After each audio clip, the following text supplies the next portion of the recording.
Good evening, Dad. Hi, Brian. How are you? I'm doing fine, the best I can. Yeah. Yeah, So we were talking earlier or at the table. A month from today, you're going to be 91 years old. yeah, that's right. Eight days from today, or eight Or, days in a month, well, or it's no, actually just a month. I'm just a sorry. month. Yeah, Right. Yeah. yeah, I'd be You'll 91. be 91 in a month. Yeah. Um, so you and I have driven around a lot of places that you've lived in the hills around Pisgah, Iowa. Right. Um, tell me, tell me a little quick about when you were born in the old town of Moorhead. Well, I was born in 1931. Um, we had been moved off of our 80-acre farm from the Depression. It started in October of '29.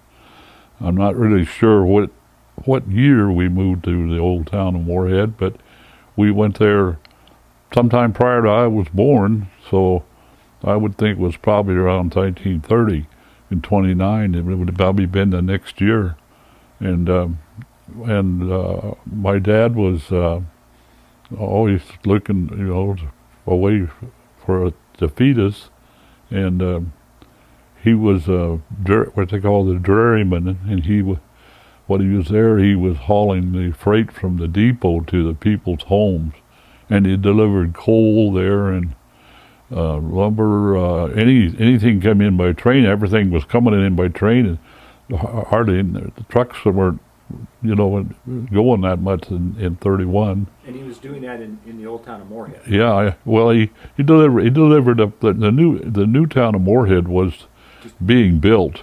Right. It was being built and That's where he was. active, and that's where the depot was. And when the train came, that's what pulled the town away from the old town, is because it didn't lay in line with the railroad tracks. What's the furthest away from the depot did he actually haul stuff? Was it just mainly the people in town, or did he head out in the country to farms and stuff? Oh, I'm sure he went out in the rural areas, because that's the way people got stuff that came in on the train. The train came every day. It came every day and went up every day and it went back every day. I think it went to Magnolia and then back down to as far as maybe Council Bluffs or Missouri Valley. Now, I can't tell you for sure. Missouri Valley makes more sense to me because that was a big train, central train area. Did he use his own horses and Yeah. wagon? Yeah, he brought his team from the farm, and apparently he had brought a milk cow or two because, and he had a barn there, I think behind near that house that was across the street, and because we had milk and chickens, and there was a chicken house there, so Hard for me to imagine those buildings being there when you and I have driven by that site where that other house that used to be Right. the schoolhouse sits. It's yeah, hard for me to imagine it being a barn and a chicken house. yeah, and a garden. Right. Every bit of space was used. Right. Yeah, yeah. Well, what did your dad earn? How much did he make doing Oh that? golly, I don't know. I can tell you when he was unloading coal down in Pisgah, some years later, he would unload a whole carload of coal for $15, How long- and he'd do it in one day. Yeah, He'd get it off of there in one day. The big chunks he would throw by hand, and then he'd scoop the other up over the sides and into a wagon box with a team tied, just standing there. They didn't even have to tie them. They would stand there all day. Well, I imagine he'd have to get up above the edge of the train car to edge the seat to make sure his aim was good, right? He had to guess, because that height of that car was just about his head height, and so he'd have to get up close, but he'd have to guess, and he was good at that, You could probably tell by hearing it too, right? Yeah, it's whether it hit the box or whether it hit the the dirt. yeah, Yeah. yeah. When he was the juryman there in Moorhead, what was the team horses that he had? What was the names of those horses? Well, he would have in Moorhead. He would have had Jip and Queen, the team that his dad had given him when they got married, and that's the picture. That's the team that's pictured in front of the shear farm, way back there. That had to be 1930. Let's see, we went back there. Shirley was born in 35. That had to be in 1932 or 3, because we didn't stay in the old town of Moorhead all that long. Because I checked the school records, because Nola and Narma were in school, and of course Narma says, "I never went to Moorhead to school," and I said, "Well, yes, you did, because I was born there, and you had to go." So we checked it. I think it was about two and a half years that they went to school there, Nola and Narma, because they were school age. But then, obviously you were born in the middle of that time frame, and it wasn't long after that did you guys move back to the 40, in March of 31? Do you think it was March of 32? When you were about a year old?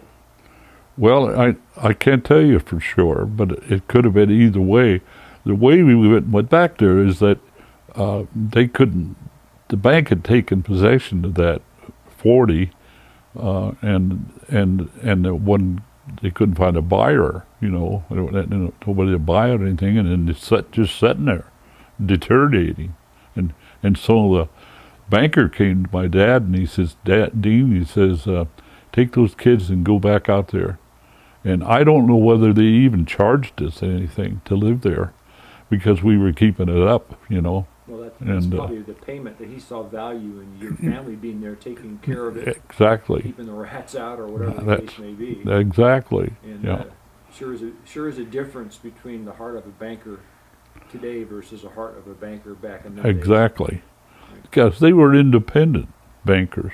They weren't like here we've had different national bankers that taken over the banks. But the local bankers knew the people, right. And they made their judgments on the quality of people, and that's long lost. Now it's just cold, if you go in and get a loan, you just face a person, or you might even apply for it online, and never talk to anybody. Online. And they'll check your credit rating, and that's the way it goes. The term online. Yeah. There wouldn't have been a definition for that term back in 1931. No, not in those days. No. So you guys moved back to the 40. Mm-hmm. You would, like I said, you were only maybe 2 or 3 years old when you right. moved back there. Yeah. But you guys stayed there. What year did you move off of the 40? Do you remember? I know Aunt Shirley was born there. Yeah, and Lorne started his school there because he started from the school there. So he was born in 25. So see, it had to be about 1931 when we went back there. I think I was just a baby. I was born in February, and it wouldn't surprise me at all that in March we moved back there as just a baby, because it makes sense. Because I asked Lauren that one time. I said, "Do you remember starting the school from the old 40s?" He says, "Yes, I did." So if you count the years, that would have made him just the right age to start. Couldn't have been more than 32 if it was in that year. It could. I couldn't be more than a year off. I agree. Yeah. So I know you. And we were there for a while, because I started a school from there. Because I rode in the school bus. I remember riding in the school bus, and being pulled up the hill by one of those old gray mares. When the bus driver would need help to get up that high hill in the mud. I started school from there. And what year was Aunt Shirley born? 35. She was born in 35, and so we were there in 35. Yeah, and so you were born in 31. And did you start school when you were 5 or 6? I was 5. When you started kindergarten. Yes. When I wasn't in kindergarten. You There- went right to first grade? Yeah, there were. Yeah, I went to first grade. There wasn't any kindergarten in those days. Kindergarten was living with your mom and dad, Yeah, right? yeah. And your sisters. Well, then so you'd have started school there when you said you were 6? When I started, When you started school? no, I would have been 5. Well, then that would have been 1936 that you Yes, started school. that's exactly right. That's exactly right. Yeah, you can pretty well document that as you look back at the school pictures, and we have a few of those. Yeah. Yeah. So I want to get back to the story about your dad and the school bus and the team of horses. We'll get to that in a minute. But I Okay. know that just north, not even a quarter mile, at the intersection there of that gravel road is where Ward Shear Right. and his family lived, and you guys were neighbors for quite a long Yeah, time. yeah. Ward was the old. Ward was. It was John Shear and his dad, Blant, and his wife's name was Blanche, and they had a big family. Mrs. Weimer over here was a Shear, and one of them married Russell Smith, who worked in the hardware store, and then there was Ward and Paul. They were closer together, and I think there was one more girl. I can't quite think of her name right now. I know you've said in the past that farm was a pretty handsome place. Yeah, it was. Well, it was really active because John Shear and those boys worked hard. If you look at that picture really close, you can see their wood pile that they had stored up for the winter, and it's a big one. It's a pretty good pile of wood. Yeah. You weren't all that fussy about where you put it, but you put it as close to the house as you could, because you had less snow to scoop to get to your wood pile. Yeah, and didn't really have to care about it being protected too much because it was going to get burned up in a few months anyway. Yeah, Right? exactly. Yeah. You have to build a shed for it necessarily, like some people. Well, and they might have had a shed and had some of it, and it was overflow too. Because it was common to have a woodshed to keep it as dry as you could. Before you put it in. You wanted it dry. And isn't the woodshed where dads used to take their boys once in a while to straighten them Well, out? that's where all the stories would come from. But not only in our family, but that went down through society. If Dad took you to the woodshed, you were in trouble. I can gather that. So go. I know we've been by that place so many times, and you tell the same stories, but I always love hearing them over and over again. But yeah, tell me the stories about when the school bus would try to go south up, just right by your house, and go south up that dirt B road. Yeah. Well, It's pretty steep. first of all, they were all dirt roads. Yeah, There wasn't any rock anywhere. Yeah. And when it rained, they had less soil because it's all churned up by wagons. It's turned into flour all the time. In the summertime, that soil would be 4 or 5 inches of just hot dust, and you couldn't walk in it barefoot. You had to walk along the sides because it'd just fry your feet. But in the wintertime, or when school was on, if we had a rain, those old school buses that were, they had wooden sides, and the benches ran sideways along the sides. There weren't any seats in there; it just had benches along the sides, and they didn't have a lot of power, and they didn't have duals, and that was a steep hill. It was called a man hill because it was right near where we lived, and so some of those old horses would teach you so much in character that it never leaves you, And Dad would take this one mare and harness her when he went out to milk before school started, and he'd harness her up and put a single tree on her hames and a log chain, and take her down to the down this little short lane down to where we would get in the bus and tie her to a fence post.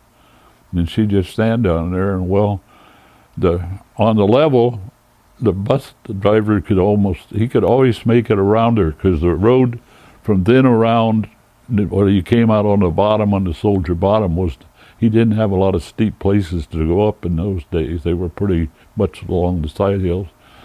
But he would get out and just take and hook this mare with a log chain up to the front bumper, the big old bumpers on those trucks, and roll down his window, and he'd put the halter rope around her hames, and she'd just stand there, and he'd say, I think it was Jip, but I can't remember, but it seems like Dad called the Jip and Queen were their names. But he'd get inside and roll his window down, and he'd holler out there, "Get up, Chip," and she'd just lay into that, pulling that bus, and that'd be barreling, and they'd go the length of my house, maybe 50, 60 feet, and then she'd have to rest, because it was hard work, and there'd probably be 9 hitches of that before they get to the top. And then he'd get to the top, and she'd be huffing and puffing, and he'd get out and unhook her and put the log chain and the single tree back on her hame strap, and there's a rope, tie around her, turn around, pat her on the bottom, and she'd just walk back down to the house and go up to the barn and stand by the barn door. And nobody had to lead her or do anything, but she'd do it just faithfully. It was quite an experience. And then Grandpa, when he got done Yeah, milking, and all the kids in the bus would just love it, Yeah. So, Dad, I want to get into more of, you were the second son of a family of 7 kids, 4 boys Right. and 4 girls, and I want to get into a little bit of that, because you guys lived in a lot of different places. Yes. You've taken me to every place that they all were born and every place you've lived. Yes.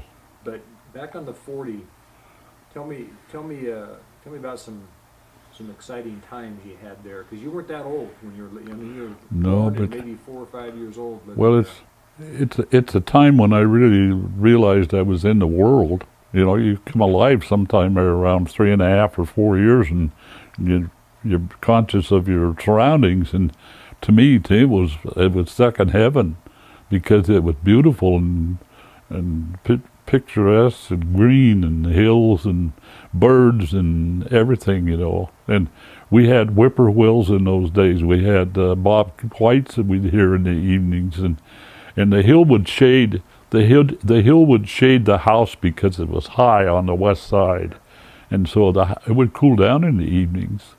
And then there were occasions that there were things that would happen, and everything was done by hand, and Dad had a big family, and one occasion when we came home late. I think at that time we had a Model T that actually worked, and Dad wasn't the best mechanic in the world in those days, but we had a Model T. We come home late, and the cows had come down. They always come in the evening to come down to be milked, and they come down to get a drink. Well, we were late, and they'd come down and drank, and they went back out to pasture. Well, he needed them in, and he had pigs to feed. He had other things to do out there, take care of the horses, and he gave me a lantern, and I know I wasn't 5 years old when I said I was only like 4, and they had these deep cow paths, like 3.5 feet deep, and they'd wind up there, and the water would wash them out, and it was a lot of erosion. And I didn't want to go, boy, and he told me he was going to tune me up if I didn't get going. And so I took that lantern and had an old dog named Barney, and a big old brown dog, and he was a pretty good cow dog, and you'd have to walk her to the top of that thing, a long day's way up there. You don't have very long legs when they're that age, and carrying that lantern, it would drag you on the ground if you didn't lift it up, and got up there, and hooted owls would hoot, and, and you'd scared to death in the dark, and got up there and got on the ridge, and then you'd have to stand still because those cows would graze in the brush, or they'd just stand in the brush because the flies had let up on them. And so the bell cow, you couldn't hear the bell, so you didn't know where they were. And so I'd say the dog, Barney, go get them. Well, he could detect where they were, and wherever direction he'd go, I'd follow him. And you'd have to go through the brush and heist those cows out, and maybe get the dog to warm up a cow or two, or bite her on the heels, and then follow them back in. And I got over being scared of the dark, pretty much, in that period, that experience. But you wouldn't think of sending a 4-year-old boy up, or a kid up over a hill like that today. I don't think. Even though knowing it wasn't going to get hurt, really, Yeah. But that was the one, and then later on, I used to go after the cows a lot, and I'd go after them just at dusk, when it's just starting to get dark. That would happen, and we had, at the bottom of the lane, there was a gate there. It was 3 barbed wires and a stake, and you put it in there, and you shut and a stake in the middle. And so the cows had run down the hill ahead of me, and I loved to run down those ruts and go around the bends and run up on the sides of them, kind of like a race car, This was when I was probably 6 years old or so. And the cows had come in there, and Dad wouldn't shut the gate to keep them from going back out. Well, I hit that 3 barbed wire fence full blast, running as fast as I could go. And I tore the wire off. I broke it down and went in the house, and I had barbs across my throat, barbs in there, and across my chest and across my legs. And Mom was frantic, and if I would have hit that sideways, it would have probably just cut my throat open, And so that was a waker up, I tell you. So did Grandma get that's one of the accidents when the good Lord watched over me all my life, and that was another one. Yeah. Another cow story. So did Grandma get after Grandpa or not? Grandma, yeah, well, you bet. And he felt terrible about it, Yeah. We were always close, my dad and I, from the time when I was just a little one, And he, I had that milk allergy problem when I was a baby, but I got over it, and then I loved the cow's milk, and I loved it when it was warm. And so my dad was so good with his cows that he didn't put them in the barn to milk them. He milked them out in the barnyard. He could just take a milk stool and a bucket and walk up to a cow and talk to her, and she'd just stand there. He'd sit down and he'd just milk her. And of course, they want to relieve the pressure too. That was good for them. And I had a tin cup, a granite tin cup, that my mom would give me on not always, but most of the time, I either talk it out of her or I'd start crying for it, And I'd go out there and crawl through the fence and give that cup to Dad, and he'd milk that cup full of hot, warm milk and have foam on the top, And I'd just down that sucker. And then I'd talk him out of 2 of them, if I could. Well, that went on. I can remember that was a routine deal for 2 years at least. But my mom was upset because I wouldn't eat any dinner. I was filled up with milk, and it just reversed over being allergic to where I just loved that warm milk. I didn't like it cold at all. And if you've ever drank warm milk from a cow, it doesn't take too long to taste pretty good. Well, the cream hasn't been separated either, Yeah, right? yeah, exactly. Now, I can't say that I've drank warm milk straight from a cow. I've never done that. Yeah, So, Dad, I know that you've told these stories to me and my brothers and sisters, since I can remember. And I know when we lived on the small acreage in central Iowa, you were still doing things there that you had done and experienced as a child. yes, And we lived on 3 acres on this little farm in central Iowa. We had chickens, we had hogs, we had sheep, we had horses, we had apple trees, we had a garden on 3 acres of land. mm-hmm.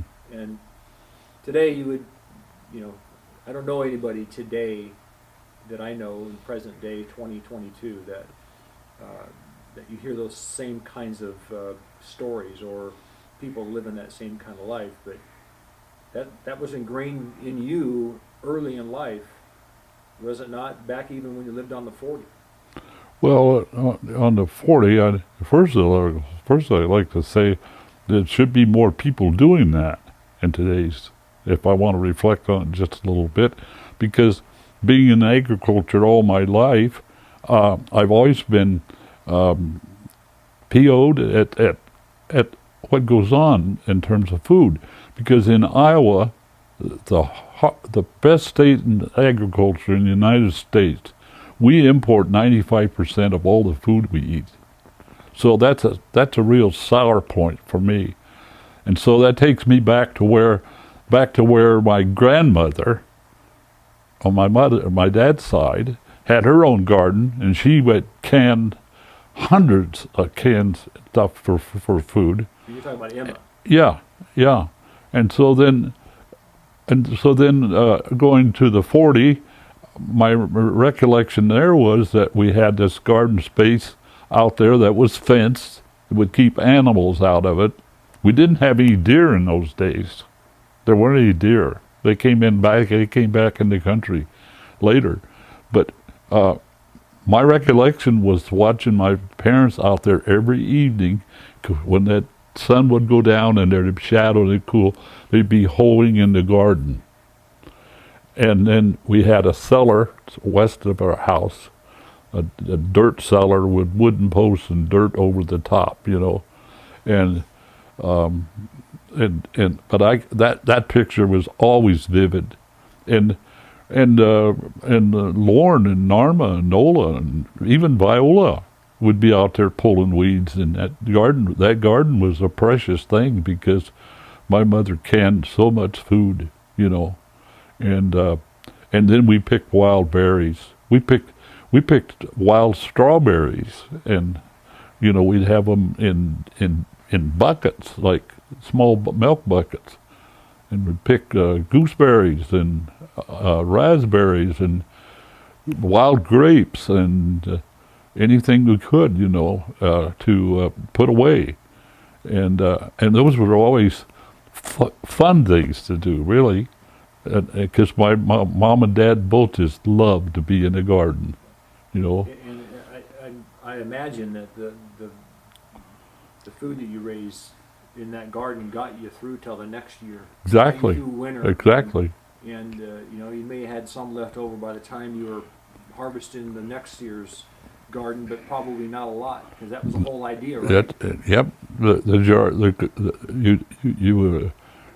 Your jar lids were different in those days. You had lead jar lids or zinc. They were zinc, really, and then you had the rubbers that went under them, and you'd use them over, because I can remember them. They would tap the edges down into the rubber to seal them.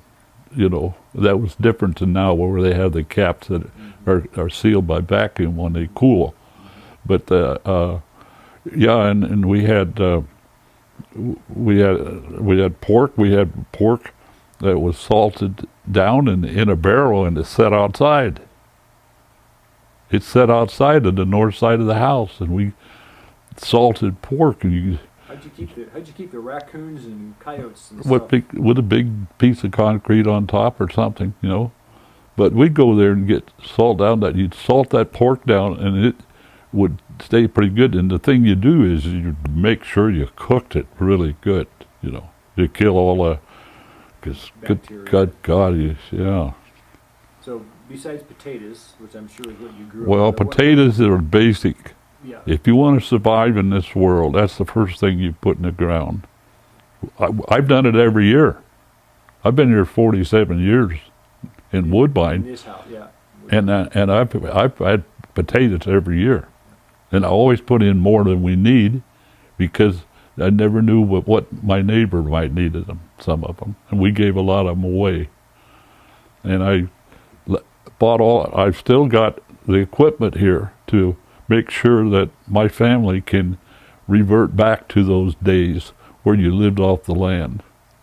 Well, I retained, even though back in the day when you were trying to put it in my head when I was an ornery teenager, I retained more of that than you probably know. So comes time to it, push come to shove, I can stick the taters in the ground Right. and make sure that they come out. All 6 of my kids can.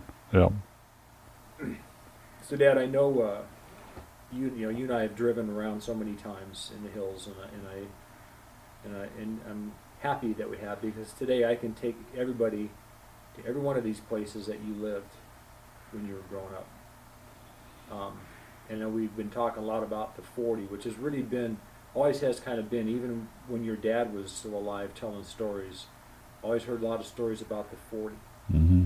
Heard lots of stories about the 80 that Mm-hmm. you guys moved to. But you and your family, from the time that your mom and dad were married, and your oldest sister, Nola, Mm-hmm. was born on the original homestead site of John Taylor and his father, Richard Montgomery Mann.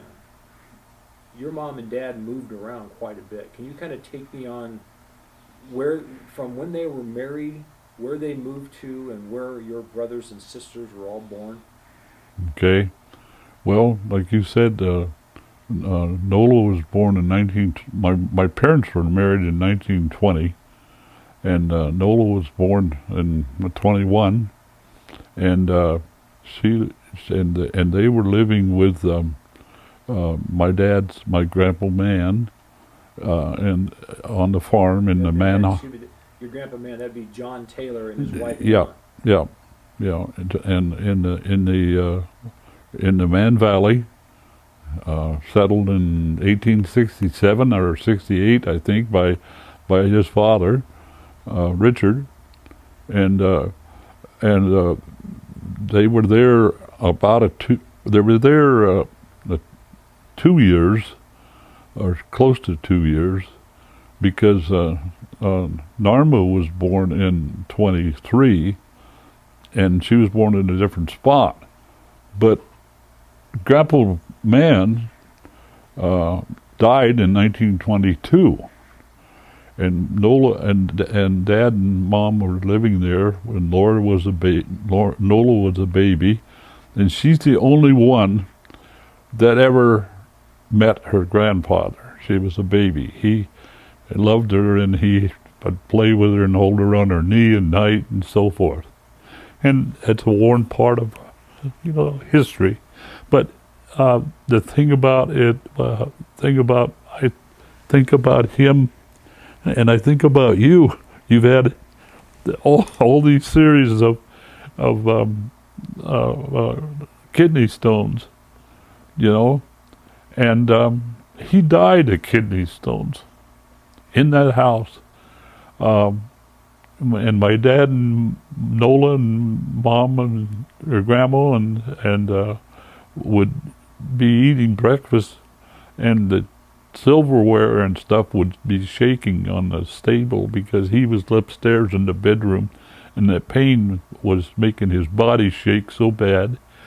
And I think about that because I had a kidney stone just a year ago, and bigger than my thumb, and I got a good taste of that. And you've had, you got a chain of them. I've had But 40 plus. that's a good place to start thinking about the rotation of family. Well, in 1923, Narma was born on the. I'm gonna have to think a second now. She was born on the. Starts with an S. Yeah, you might have to help me, Brian. Oh, is it the Sylvan or the Spillman? She was born on the Sylvan farm. That isn't quite right, but it's exactly right across the creek on the east side of the Negro Cemetery. That's southeast of Turin, and so she was born there. And of course, I have no recollection of that. I wasn't around, and so 2 years later, Lorne was born on the I'm getting really forgetful. Up on the east side of Pisgah, about 6 miles. Oh boy, a second here. It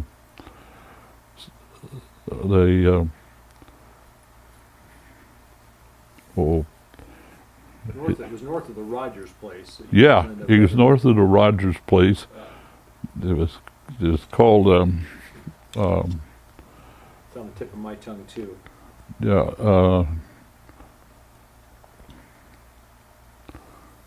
Oh boy. There's an L. There either starts with an L or there's an L in the name of this place. Yeah, it was. I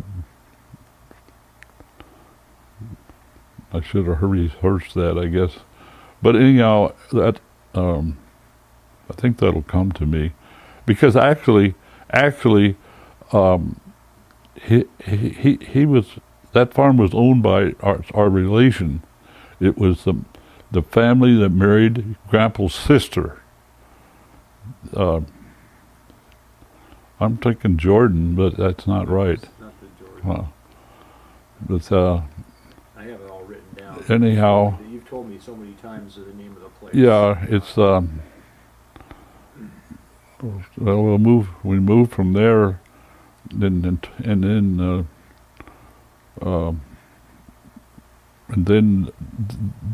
in 25 that's when we were on the 40.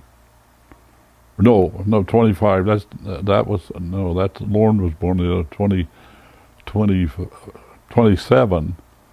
In 27, Viola was born on the 40. And Dad had purchased the 40 farm. Lewis Place is where Lorne was born. That's right. Start with an L. All right, yeah. Yep. Yeah, he was born in the Some of Lewis this will place. come to me, so Yeah. just bear with me. No, that's fine, Dad. And you probably don't remember, but when I've taken to these places before, I had my phone and I was videotaping. Yeah. So We've got it all. I've got it all captured. Yeah. And it's right. It is the Lewis place. Yeah. Mm-hmm. Yeah. And so then it's a 2 year cycle on the children, if you watch it, and then Viola is born in 27.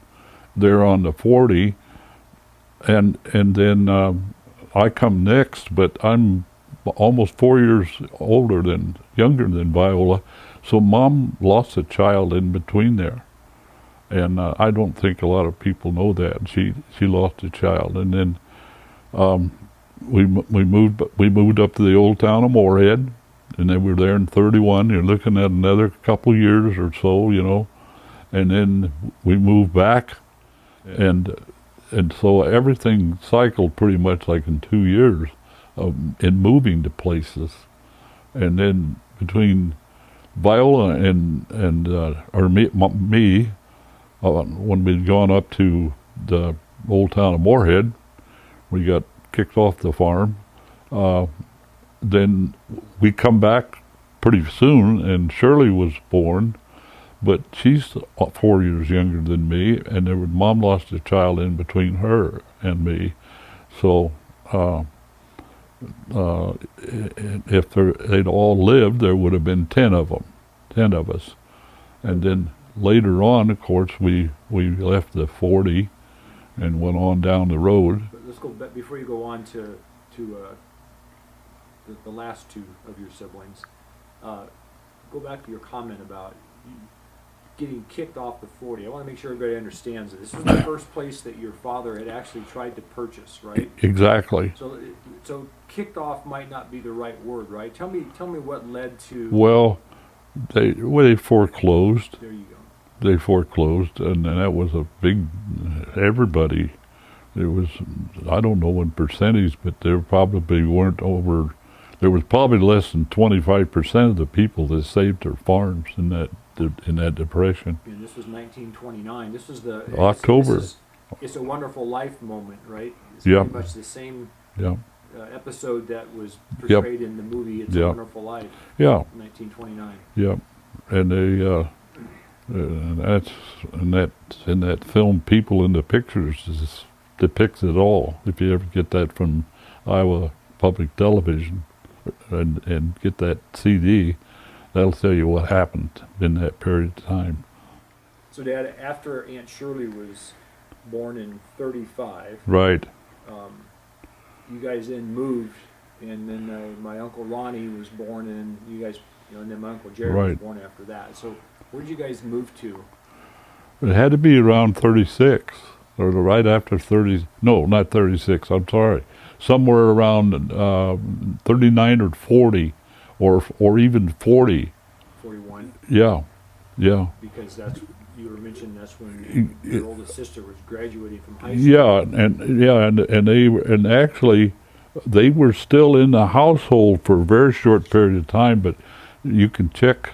I can't tell you when that Nola got married. I can't remember the year, and I really can't remember the year she graduated from high school. But it was around that period of time because she was being courted by Leo at that time. When we moved down to the Vredenburg place, which was south of the 40. About 2.5 miles south of the 40. Yeah, right. And Norm was there, and she was being courted by Lee, and he didn't have a driver's license, but he'd ride his bicycle out there.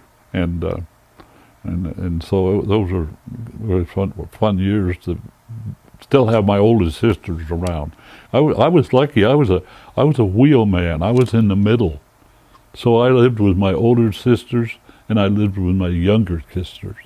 See, like Shirley and Ronnie and Jerry, they don't know what it was like to be around, live with Nola and Norma, and Lorne. So I got all the goodie out of the family.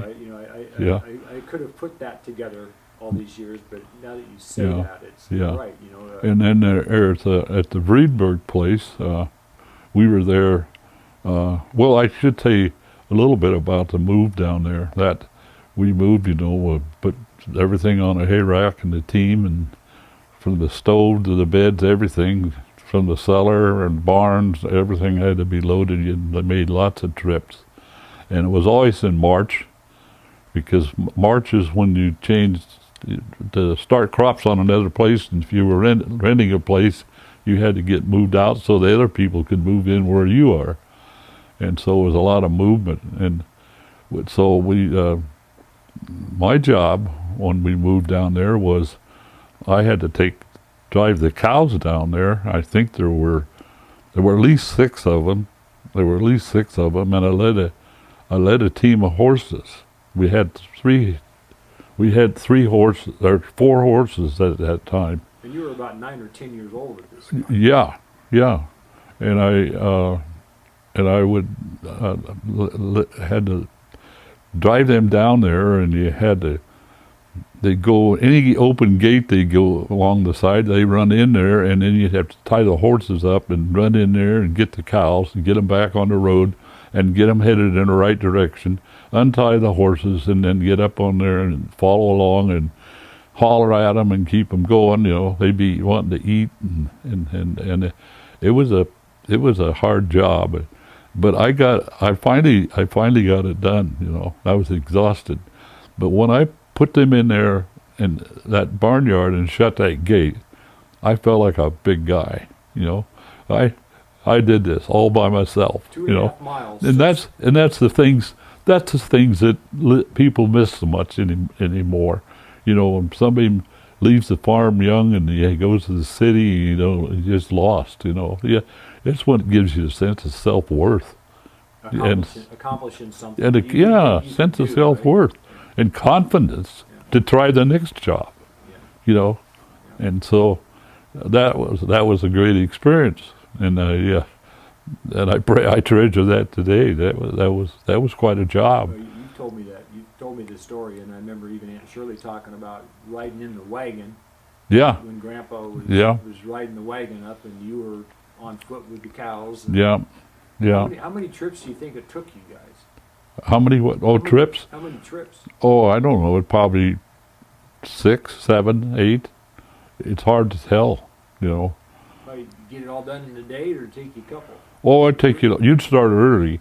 You start early on a lot of the dead items, the things you didn't have to tend to. If you had a wood pile still there, you'd take your wood with you. Right. And if you unload your cellar, and you take it down there and put it in the other cellar. And then, but you'd be busy at it for probably 3 days. To get everything moved, because that wasn't all that far. That was only 2.5 miles. Yeah, but you're doing it on foot. Yeah, on foot. Not like you're walking when you're hunting, or just taking a walk by yourself. Where you No. can keep up a good pace. You're stopping and getting cows out of the. Oh yeah, you wanted to kill them all. Eat them right there. Yeah. Before we move on and talk about my Uncle Jerry, where he was born. You reminded me when you said when you guys were living at the 40 that Nola graduated from there, and both she and Aunt Norma were being courted by their eventual husbands, Right. Leo Chapman and Lee Hart, Right. respectively. Yeah. But you reminded me of a story that you've told me many times about the day that my Uncle Leo grabbed some rifle out of the back of the car and laid waste to old Ward Shear's plow about a. No, that was sorry. That was at the 40, and that was Yes, I mean at the 40. Yeah. But that was Lloyd Mann that did that. Oh, I thought all this time maybe it's the L of Lloyd. I thought. It was Yeah, Leo. it's Lloyd Mann, and he was.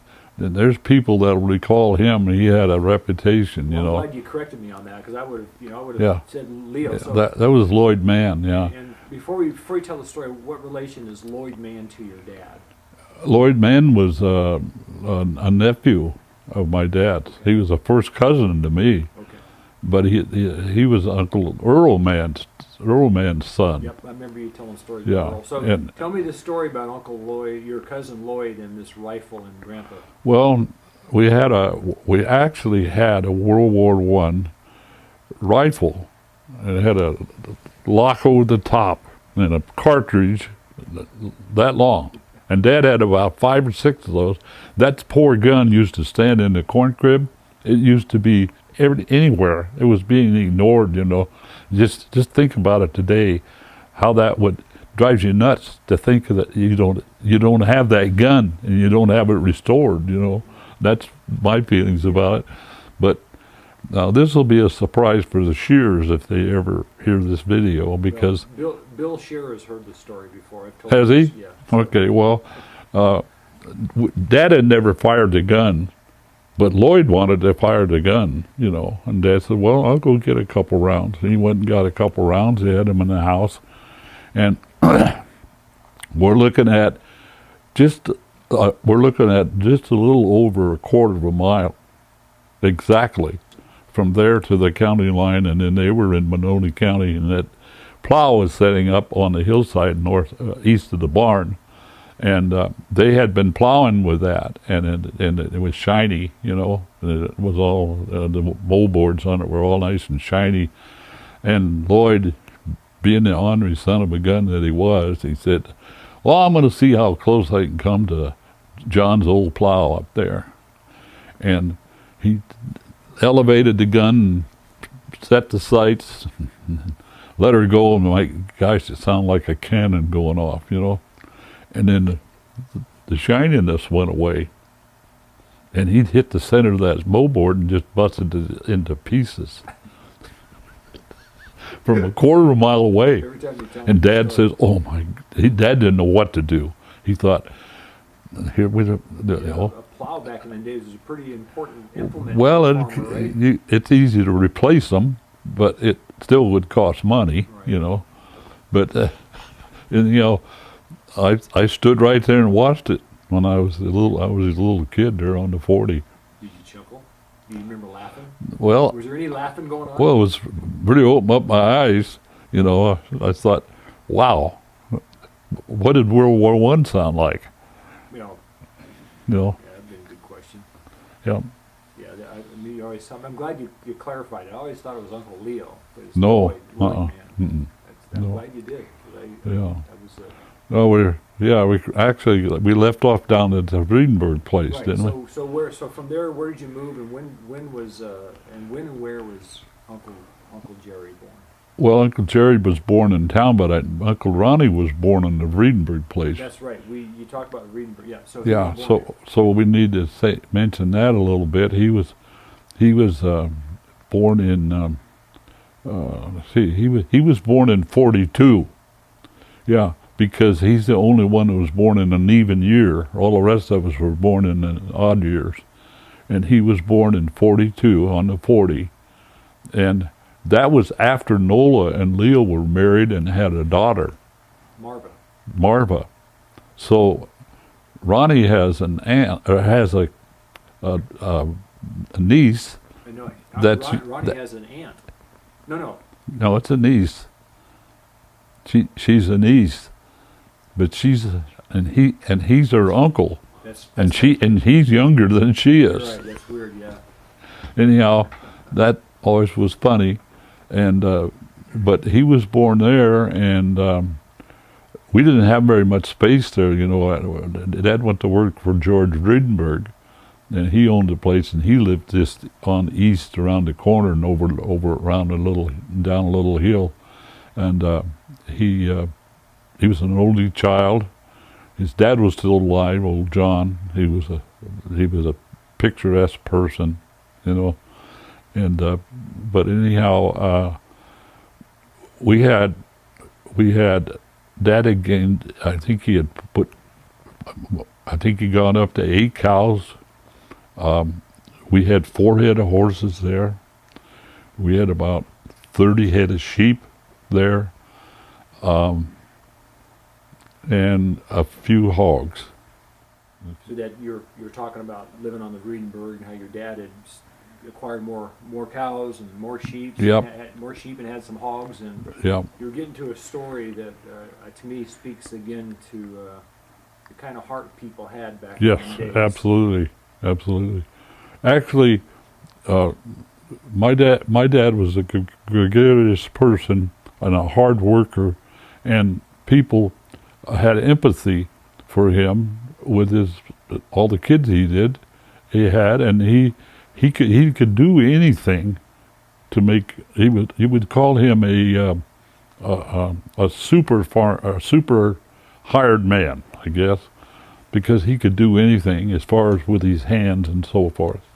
But so Roy Wingberg had quite a bit of land, and so he let us live in his house and gave us there can't be over 7 acres of pasture there.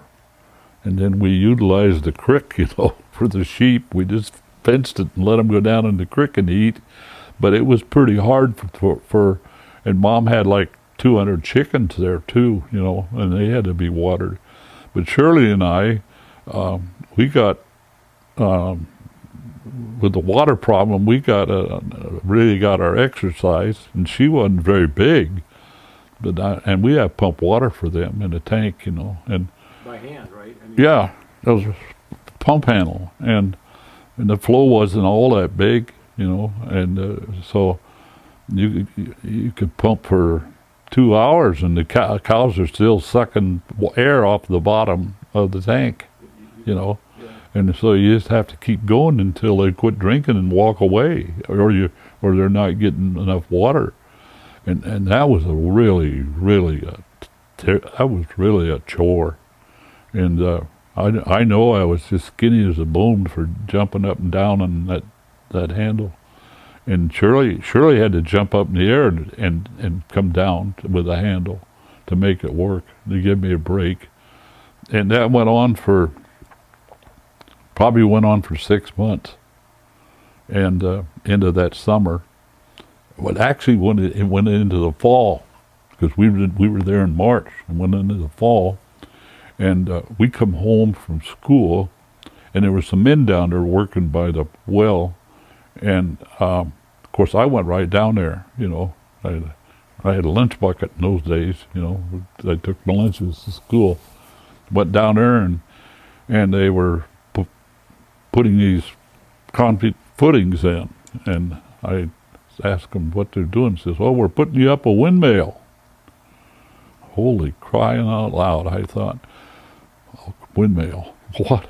Oh, that's like 50 Christmases in a row, and so it wasn't like two or three nights later that was up and running, because they just bolted it up, and old Roy Vingberg, he put that up there because he got tired of watching us two kids pump that water, and he put that in there.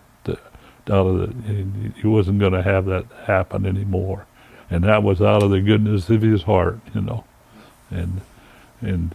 then we were short on pasture there, and so in the summertime, in the periods of time we're there, I had to herd the cows along the road in the heat. And so they could eat the grass in the ditch. Yeah, the grass along the road, and we'd go a mile north and almost a mile south, and then we'd go east, and they'd get up on the banks and graze along the road, and I'd watch them see that we didn't have much traffic, make sure they didn't get hit by a car or something, and I hated that, because it took hours it takes 6 hours to get those cows to even be full, and then you'd cheat. I knew I cheated. I'd get tired of them and I'd drive them in, they didn't get what they should have had. But that was just getting by, and but I hated that when we lived on that Breedenburg place. So that went on all the years we lived there. Every year I spent my summers doing that, and so. But I bet today you wouldn't mind going out there and doing it again. What's that? I bet if you're able to. Right now? You go back and do it. Oh, I do it now. Sure, I would. Yeah. I might figure out something. I might stake the cows out. But well, but my point is my point about you wanting to do it again. Oh yeah. It wasn't to figure out a more efficient way for your cows to eat. It was more that you could be back there. Oh yeah, I'd love it. Yeah, right? Yeah. It was a beautiful, great time in life. Yeah. So, when did you move from there? And then tell me where Uncle was born. It was close because Ronnie was born in 42 and Jerry was born in 43. And we had moved to Pisgah in town, and he was born in town, in Pisgah, up there in the northwest corner of town. Well, so you sound like when you were living at the Breedenburg place, your dad was doing probably the best he's ever done in terms of cows. Well, he was gaining a little. What caused you to move from Breedenburg back to town, and what happened to all of his cows and chickens and your hogs? Well, we took one team with us, and we took some cows with us because we sold cows. We sold milk when we were in Pisgah. Where'd you keep the cows? In the little lots, in the alleys, and in town. And then there weren't as many houses, and then we tied the horses out up along north of the highway. We tied them out on ropes and let them. They'd be out there all day. Then you go get them at night if you weren't working them, And the cows, but we sold milk. You can ask Shirley how many milk bottles she wore, when she was there. She wasn't very old. She'll tell you about that. when she talked about it. But then Jerry was born there, and then that was in 44, we were out on the Rogers place. We only lived in town 1 year. Yeah. You're back out at the right, yeah, and I again, I've been to all these places, and I think for me, well,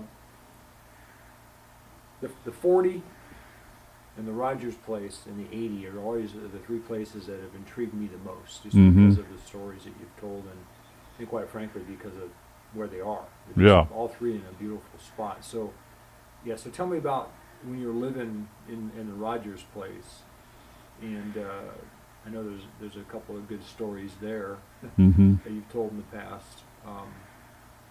Yeah. Okay. Well, we lived out there, Rogers place. Our neighbors were Glenn Oliver, and his wife. Think of her name in a minute.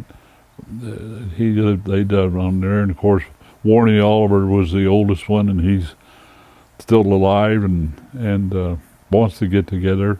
They were super neighbors, and Glenn was a very entertaining guy. I played lots of baseball with him. He taught me. He actually did more for me for develop me as a mediocre baseball player than anybody. And we lived up in that Rogers place and had a fairly decent house. We had, for size, it was the biggest house we'd ever lived in for space. And we had a woodshed and a porch and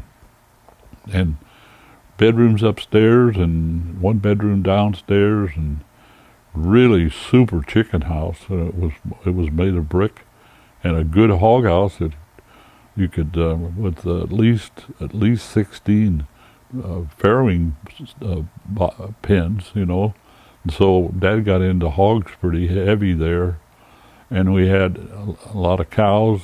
The barn was small, the haymow was small, and it was attached to a corn crib.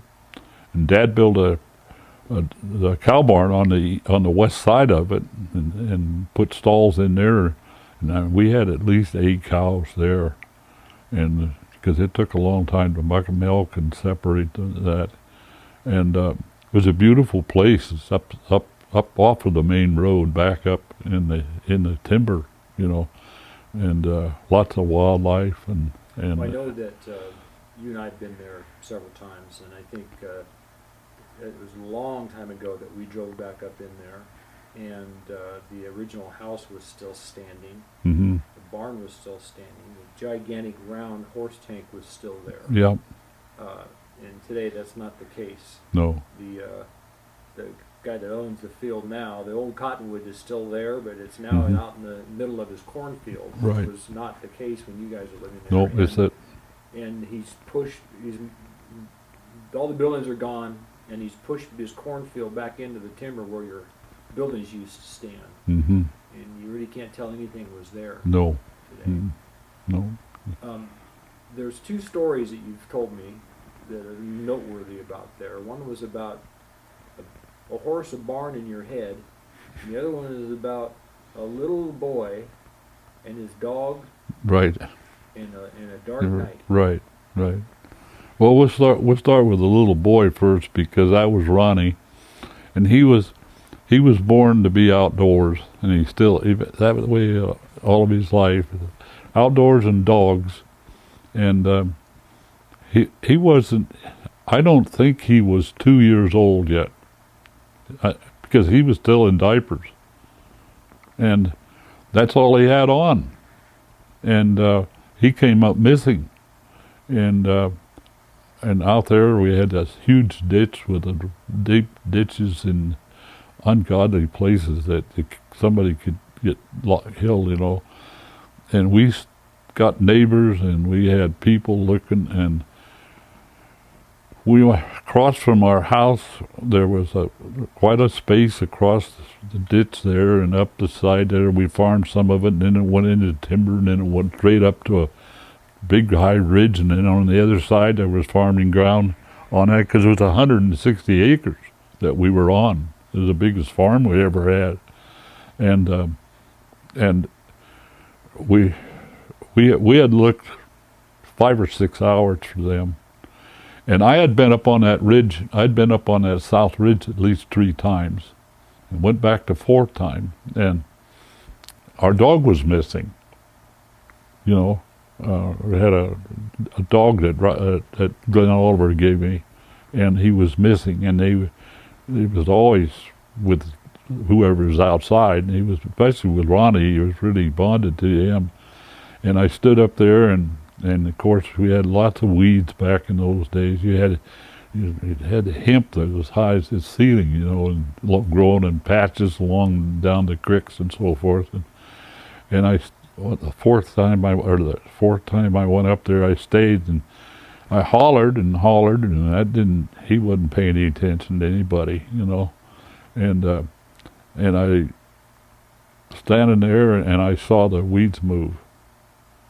And then I called for the dog, and the dog come bounding out, and then I could see a little bit of wiggling in the weeds back there, and I knew it was in there.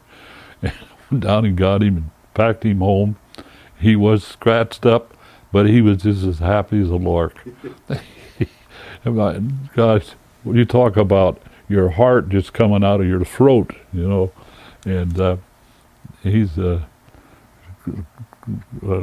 been a super brother to me all my life.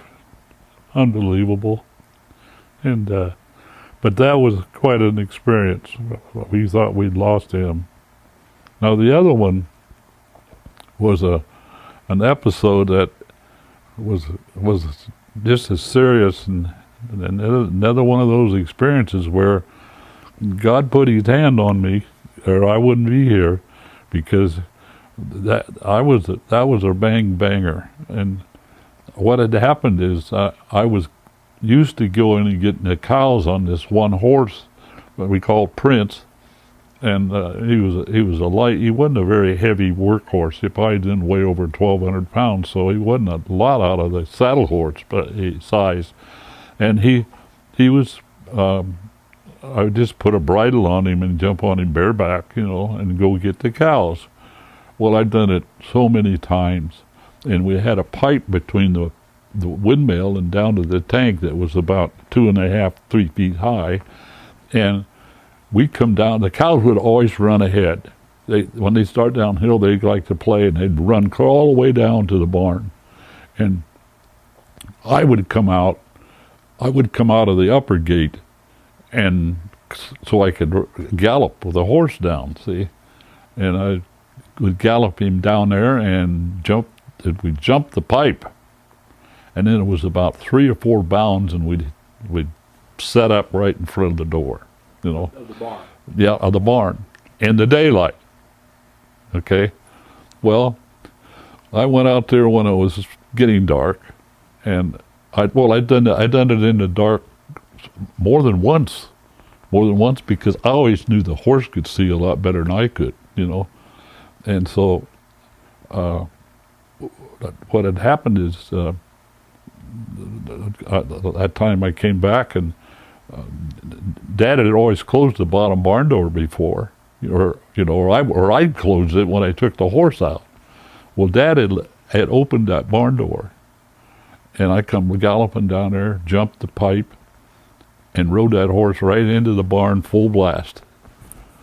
He just galloping right into the barn, and my head just hit the studs above it, the 4 joints of the haymow. I remember it hitting 3 times, and that's the last I remember. And I fell off the back of him, right behind the old Maggie, the other horse, right in her poop, you know, right on my back.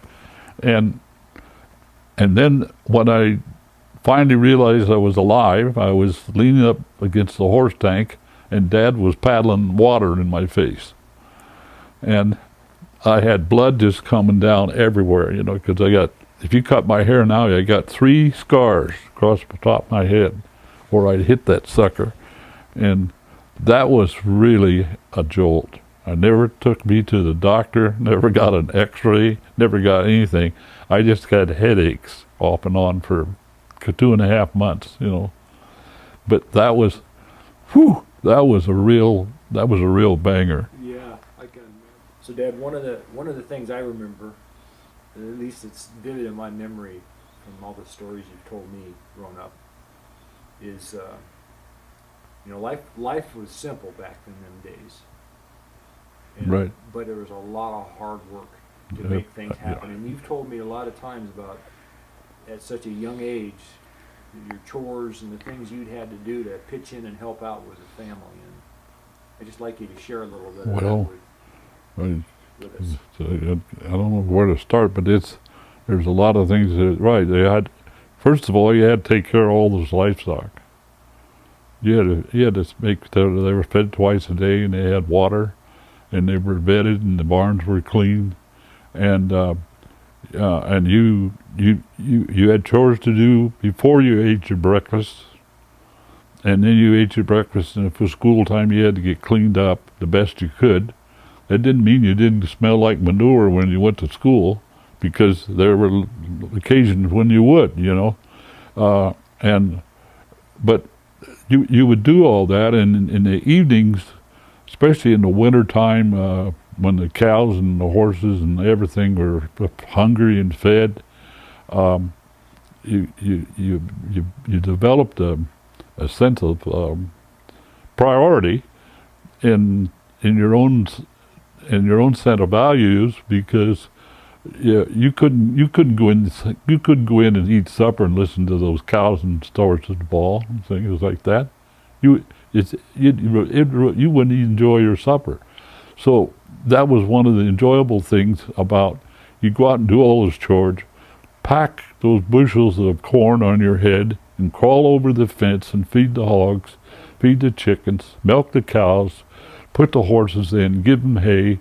These were all routine things that you did. These were routine things you did each day. They didn't have anything to do with turning the soil and farming, but they were routine. And I remember, as I got older, especially like when I was in high school, I really got conscious when we were living on the 80 and the Rogers place, that we get all those chores done and get cleaned up and eat supper and have delicious food.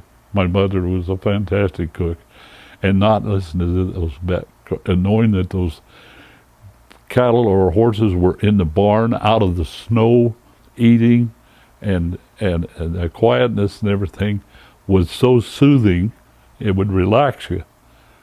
And it's called stewardship, you know, and that's the core of living in a rural setting, where you build values and you have a set of values, and you also have that sense of self-worth again, because you're doing something for something or somebody else. And so we took back. We can turn back now and talk about the farming itself.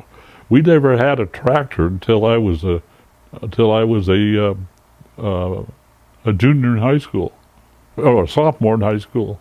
When we went out to and Dad bought a 1020 McCormick Daring tractor with steel wheels and lugs, and we used it for plowing, and sometimes we would disc with it. That's all. It's the only thing the thing would do. The rest of the time was always horses. So when you work horses, you got to learn how to harness them, and they got to be harnessed right. Everything had to be right, or you're going to ruin them, you know. And we put in so many hours of horses, and we got the Rogers place, the 160 acres place, because old man Rogers was another man that he was a wealthy farmer. He had more than one farm, but he rented that farm to Dad because he knew that Dad had two sons. Lauren was still around and I was still around. That we had a pretty good chance of three of us to handling that. Well, we just got started that, and Lauren got drafted, and so that just dumped everything on Dad and me. And it dumped so much on me that I had to stay out of school. And I missed 49 days of school. I had to take the 8th grade over because I missed so many years during that period of time. But days, right? Yeah, so I was out there with 2 head of horses, 3 head of horses, harrowing listed corn, walking back and forth through the fields. You didn't ride anything. You just walked all day long in soft dirt. And there was always lots of fences to fix. There was lots of, that hay, bringing in wood, cutting posts, constantly, a heavy load of work. So I want to go back a bit here and get a little more specific, because I can pretty much assure you that most young people today, just because of how modern farming has evolved, don't even know what a plow is because of how we farm today. Very right. But talk to me about the actual implements that you had to hook to these horses, and how many rows they were covering for you. When you're doing the farming. Well, if you were cultivating corn, you were always cultivating 1 row at a time. You either had a walking cultivator that you walked along, they call it generally limb cultivator, or you had a riding cultivator where you sat on a seat and the corn went between your legs, but you cultivated 1 row at a time, and you had to put your feet in the beams and push down, because your weight was balanced off of what you call a lever, in a sense. You'd set your seat according to how big you were. It's easy to do. You just reach up there and move it up a notch or two. But how you're balanced. You balance, and so and I can tell you a good story about that came along late in life here when I was older. But if you were cultivating, if you were plowing, with horses, you were plowing with a walking plow. How many rows? Well, half a row, just 14 inches wide. One blade, one plow blade. Then. Yeah, and you could, and it wasn't really hard work. It just takes a lot of time, because I don't know who I was talking to. I was Ronnie or something the other day about plowing with a walking plow, and I was doing that when I was 11, 12 years old. I was plowing up along the railroad tracks north of Pisgah with a team of mules and hit a railroad iron and with the tip of the plow, and it broke the double trees and pulled me right over the plow. And I had a gentle team of mules, and I said, whoa, if it had been a bad team of horses, it had taken off. Because our neighbor, when he was 19 years old, got killed that way. They yanked him over the plow, and then the plow cut him across the leg, just about cut his leg off. And he died. He lay there and bled to death. And so there was a lot of accidents back in those days with horses, because you never know when they're something's going to happen. But if we were harrowing corn, it was probably with a 2-section harrow, no wider than that. You could do that with a team. If it was just flat, it wasn't hard. I did it with a pair of mules and a pony that we had in the middle, and we listed our corn, which was like a double plow. It went in and through the dirt both ways, and then you end at ridges, and you planted right in the bottom. And you did that so that you could move the dirt down and cover weeds as the corn grew. It was real good. It was not very good to get the corn going because the ground was cold. But we did a lot of listing on that Rogers place, and then to keep those mules and that pony up on top of that ridge and sit up down on walking on the corn. That takes some skill, and you got to really you got to get on them. You got to have a switch. really, and talk to them. So when And then you'd probably be doing 3 rows.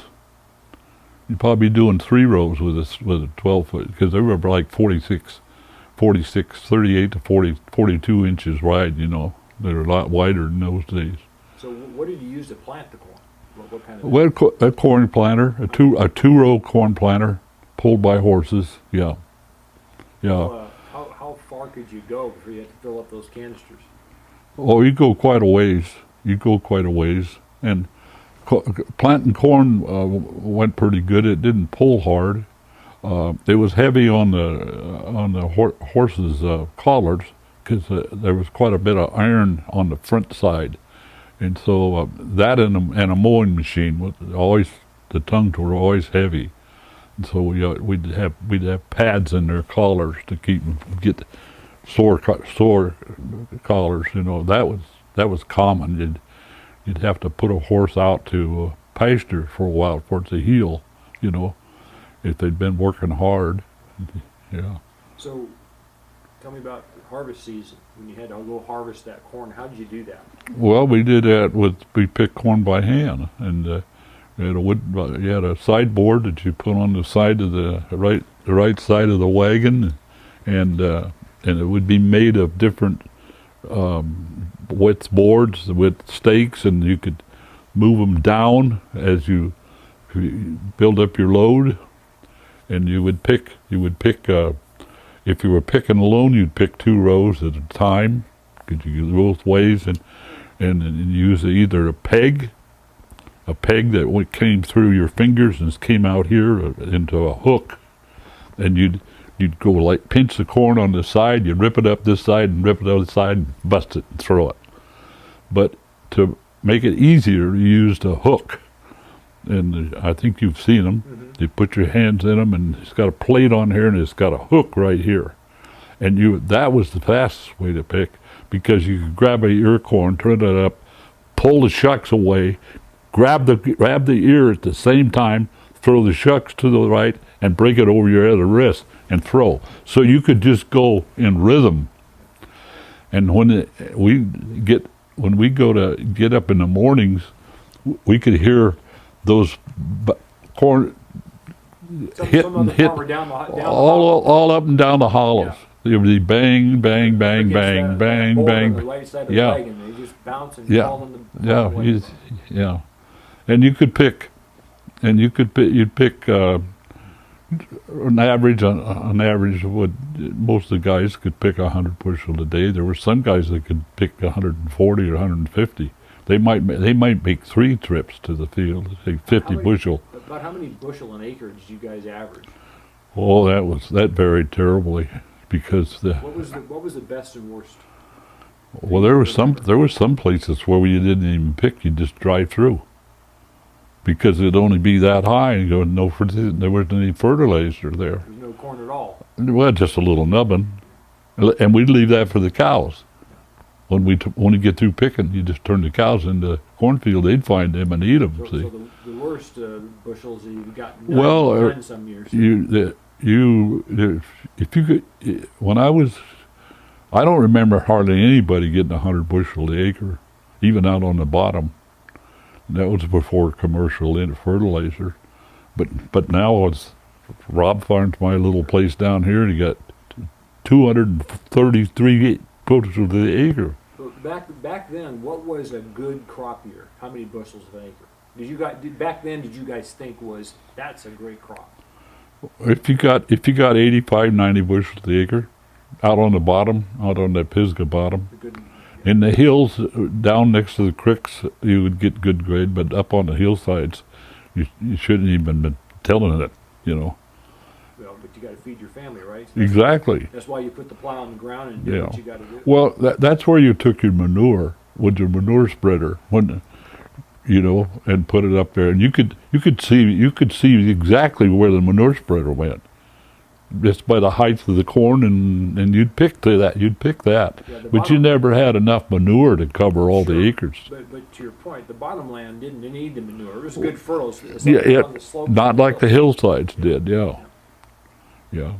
That was like the government subsidy program Here's a good pitch for everybody to learn about, is the fact that when the government decided back in Roosevelt's time that they would subsidize the farmers and for not growing anything, they were getting into supply and demand economics, and they were trying to control the amount of corn so the price would go up, and so they'd pay the farmer not to farm anything. See, and I can't imagine being in one of in that room in Washington when they're thinking that through. You would get up and just leave and think about how dumb these people are, but they never thought that through at all, because the farmers that got those checks, those government checks for not farming, back in the early years, because the ratio of land prices and the value of the check, they could buy a 40-acre farm every year with that check, and that's why we lost all the farmers, and some of the farmers got to be huge, and they are today.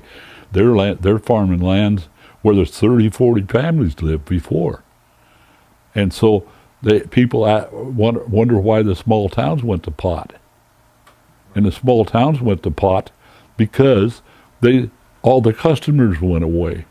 The customers were the small farmers. They bought 5 times more stuff in town than the people in town. And that's a short jerk on that one. But that was ridiculous. And the other thing they didn't think about was how smart farmers are.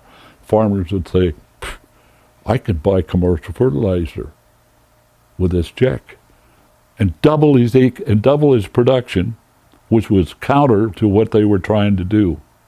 You see, and so it's and you don't see anything about it.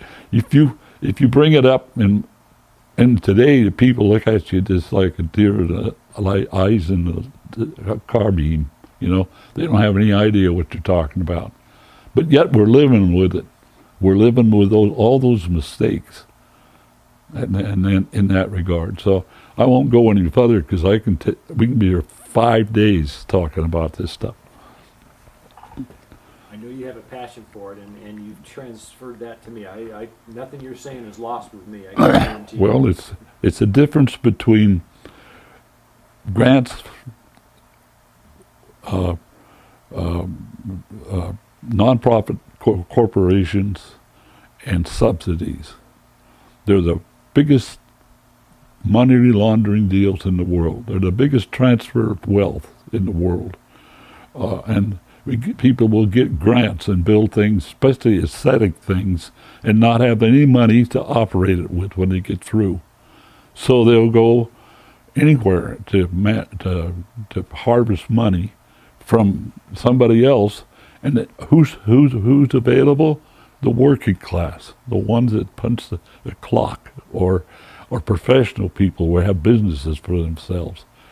And so it's just it's happening in spades today. It's in big spades when you're $30 trillion in debt.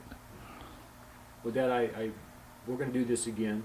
This is January 8th, 2022. Again, my father will be 91 in exactly a month from today.